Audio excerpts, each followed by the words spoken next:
In The Art of War, Sun Tzu said, "If you know the enemy and know yourself, you need not fear the result of 100 battles." We've already explored knowing yourself. Now, we turn to the other half, knowing your opponent.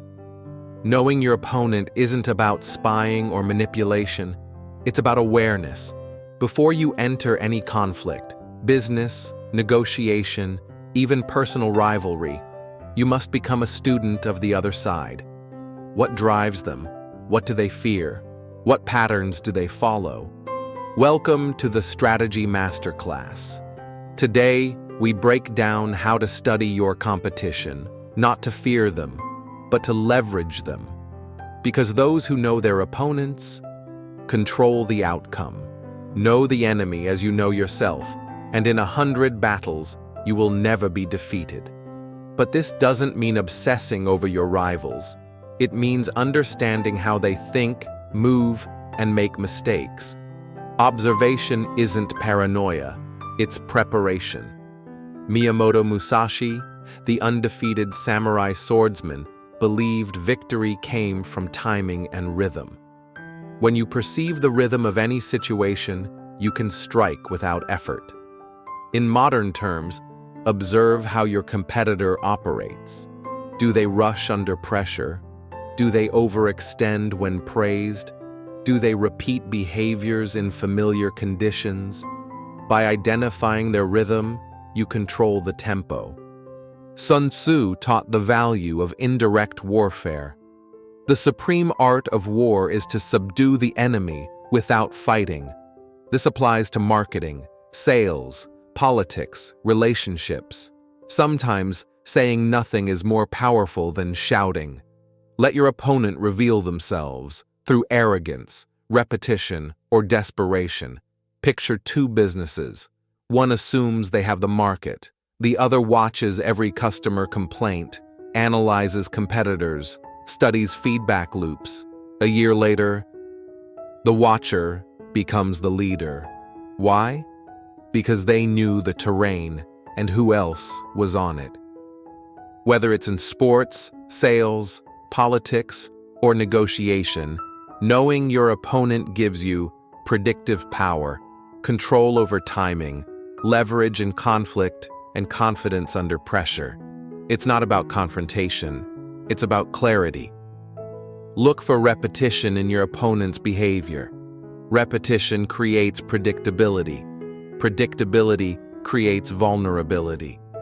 Musashi wrote, "You must understand that there is more than one path to the top of the mountain. If your opponent always takes one path, you can cut them off." In real life, competitors who over-advertise can be outflanked by precision marketing. A loud boss can be disarmed by calm data. A toxic rival can be neutralized by never giving them emotional fuel. Here's how Sun Tzu would break down how to analyze any opponent. 1. What do they want most? Every opponent has a goal. When you know what they seek, you know how to negotiate, defend, or distract. 2. Where are they strong? Never underestimate. Identify their strengths so you avoid direct conflict. Sun Tzu, attack where they are unprepared. Appear where you are unexpected. 3. Where are they weak? Everyone has blind spots. Ego, speed, consistency, tech, communication. Your opportunity often hides in their pattern. 4. What do they fear losing? Legacy, control, reputation, revenue. If you know what they're protecting, you know where they're vulnerable. Knowing your opponent is only half the battle. Acting on that knowledge is where strategy becomes power. If they rush, you slow down.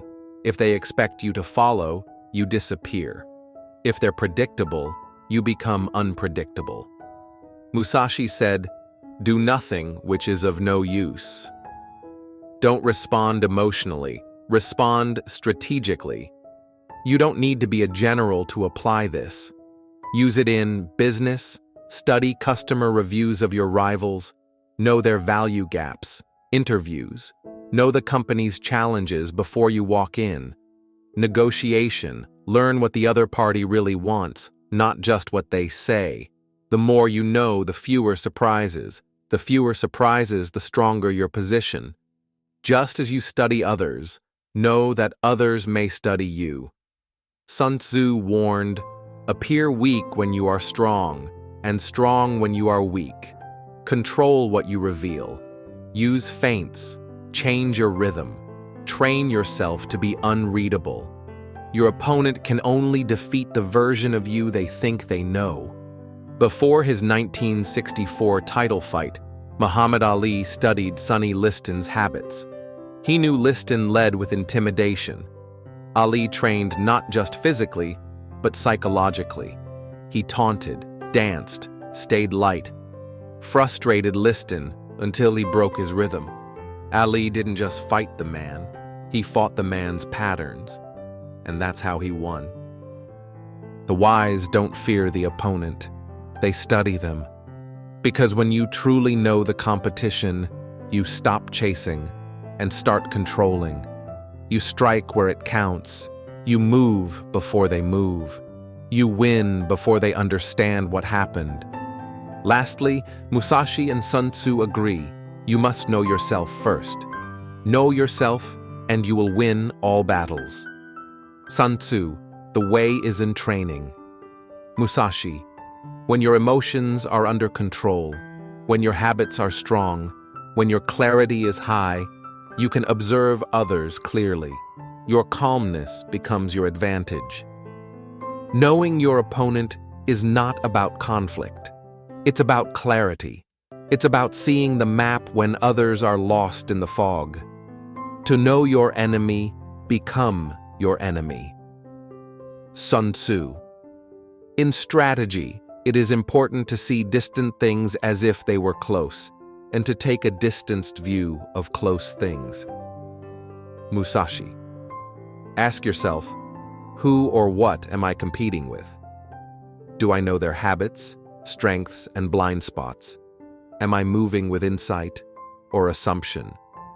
Because those who know their opponents don't just win the fight, they design the battlefield. And remember, the better you understand the game, the less you have to fight to win it.